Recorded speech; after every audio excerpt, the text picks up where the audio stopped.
Healthcare. This is a real thrill for us to have this kind of opportunity. It's not very often we have donors actually come to present the things in person to the museum. So from that end, it's quite an honor. But it's even more so because of the story that goes with this piece. And I will actually get Mr. Albert Barris, who was the man who had the honor of wearing that medieval piece of torture instrumentation, that back brace. I will get him to tell his story in due course. But what I would like to say, me being Paul Robertson, curator here at the Museum of Healthcare, is what an honor it is that you are donating that piece to us, and what an even greater honor it has been for us to be able to help you with, through our research capability, to help with your pension. Thank you. That's the reason I'm here. The help that you gave me in achieving what I was after. Well, it was a thrill for us as a museum. We are repositories of things. We're also repositories of information. And it's nice when members of the public actually call us and say, can you help with something? And this has been the most intriguing research request, if you want to call it that. And Ted Bellinger is the man who was the angel in the in-between, the go-between, who brought this item to our attention in the first place. And I think with Kathy Carcutt, our museum manager, and the team, collections manager, I'm sorry, my museum manager is blinking at me, we're able to research the piece and track it down. It's a custom one. It's not one that came off the shelf, but I think we were able to bracket it in terms of our catalogs to come up with the time frame required to fit your needs in terms of dealing with Veterans Affairs. So that's the story I will get you to tell us.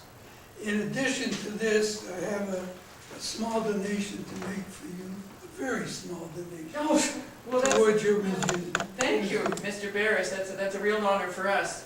Thank you. It's an honor for me too. This will guarantee that'll be well housed, very well housed.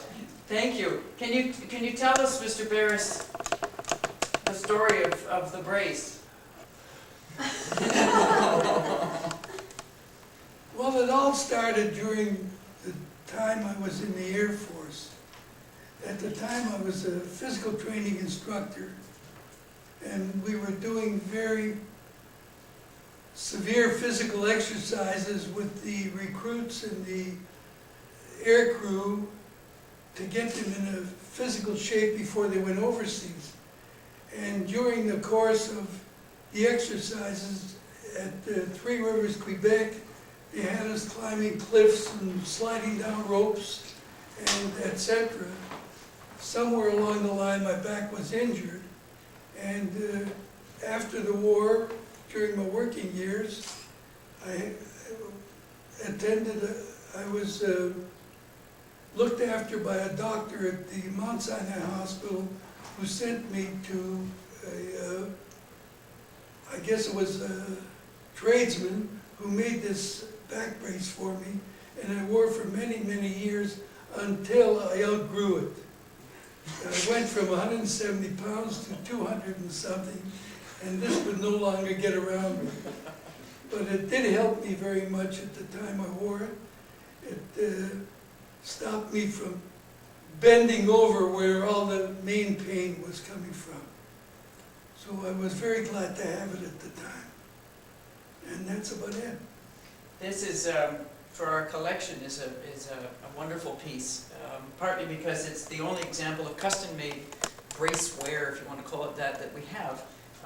And I don't think even in terms of ones that come from catalogs, we have anything from this period. So that's a nice addition to our collections here at the Museum of Healthcare, which cover a broad spectrum of medical and healthcare items from the late 18th century through to the present day. So this is a nice piece of orthopedic wear, if you'd like to call it that, fitting into that category. So we're quite thrilled, and I would like to. For one last thing, for sentimental reasons, I never threw it away. Oh, absolutely, please. I'd like to add something from my perspective. the Veterans Affairs, who were exceptionally helpful through the whole process. What they really needed was documentation that an injury occurred while my father-in-law was in service. And unfortunately, his medical records were destroyed. And the only piece of evidence we had was the bracelet you see. And basically, a stranger called, and I was fortunate enough to talk with Kathy Karakout.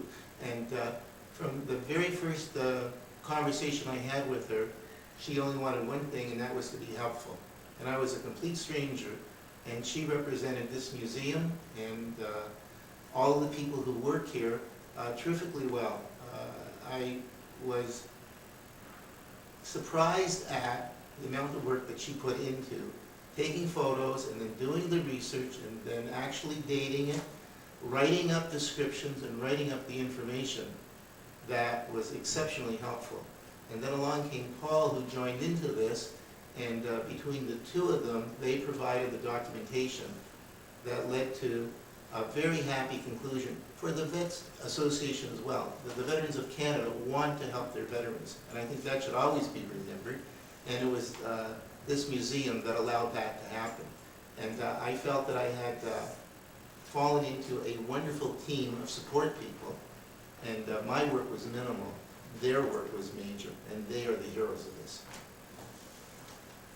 I would like to, on behalf of the museum, say thank you You're welcome. very, very You're much really welcome.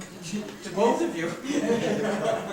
And, well, to express the gratitude of the museum for your generosity and the opportunity to give us such an interesting research challenge. So, thank you.